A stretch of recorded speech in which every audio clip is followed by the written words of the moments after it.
Welcome, here I've got Xiaomi 11T and let me show you how to turn on and off device watermark in the camera app at this device. So let's start by tapping on camera button to open it, and for now we are on standard photo mode. From here let's go to right corner button. When we pick it we get access to more options about the camera we can manage.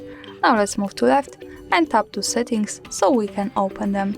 Here at the first place we have watermark option, so let's tap on it. And now at the second position we have device watermark, so by using the button from the right we can easily turn it on and turn it off as we need. Now let me keep it turned on.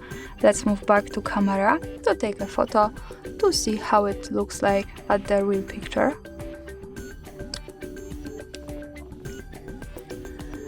Now we have to go to left to the button that follows us straight to the gallery, and this is my picture with watermark in the left corner at the bottom.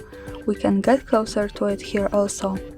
And of course when we don't need it, we have to move back to camera, then right corner options, left settings, tap to watermark and turn it off here from the right. That's all, thanks for watching, subscribe our channel and leave the thumbs up.